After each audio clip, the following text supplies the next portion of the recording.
So hi friend, চলে আসলাম সেই তোমাদের সাথে দুপুরবেলা দেখা হয়েছে। এই যে স্কিন কেয়ার দেখো, তারপর কেমন কত গ্লো করছে মুখটা।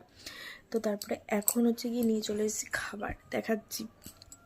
বাবা গেছিলো বাজারে, বাজার থেকে আমার শ্বশুরমশাই কোনোদিনও এসব আনে না, ঠিক আছে? আজকে আমার জন্য এসব করতে হচ্ছে। কী কী এনেছে দেখাচ্ছি। সো এখানে ফার্স্ট দেখাই সস, তারপর আছে স্যালাড, তারপরে আছে হচ্ছে কি এখানে আমাদের এখানে না মোগলাই, তোমাদের ওখানে কে কে পনির দেয় এই জায়গাটা থেকে। আমার শ্বশুরবাড়ি এখানটাতে পনির দিয়ে আলু দিয়ে এই মানে তরকারিটা করে। আর এখানে আছে হচ্ছে এতগুলো কী বলে এটাকে মোগলাই। আর এখানে আছে হচ্ছে কি আমার ফেভারিট দুধ চা।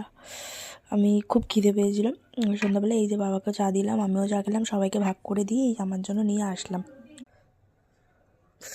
এই ঠান্ডায় চা ছাড়া আর কিচ্ছু নেই। কফিটা শেষ হয়ে গেছে, কফিটা আনতে হবে, কালকে বাজারে গিয়ে কফিটা আনবো আগে।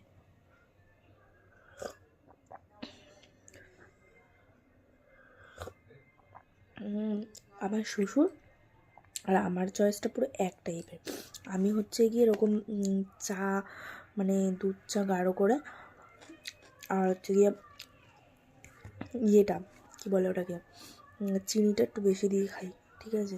মানে ভালোই চিনি খাই, খুব কম বেশি খুব যে কম ওরকম না, ভালোই খাই। তাও সত্যি কথা বলতে আমাদের তাহেরপুরের এই ফাস্টফুড সব থেকে বেস্ট। আমার দ্বারা তো ভালো নেই, আর আমার হাজব্যান্ডও তাই বলে। আমার বড় তাই এই সেম কথাটাই বলে যে তোমাদের ওখানকার ফাস্টফুড সব থেকে বেশি ভালো। সত্যি তার মোড়ে মোড়ে দোকান, বাজারের আর কিছু না পাবো, শুধু ফাস্টফুডের দোকান। আমার বাবা মোগলাই খেতে খুব ভালোবাসে, আগে ভালোবাসতো খুব। একদিনকার রাইস খাওয়ানোর পর থেকে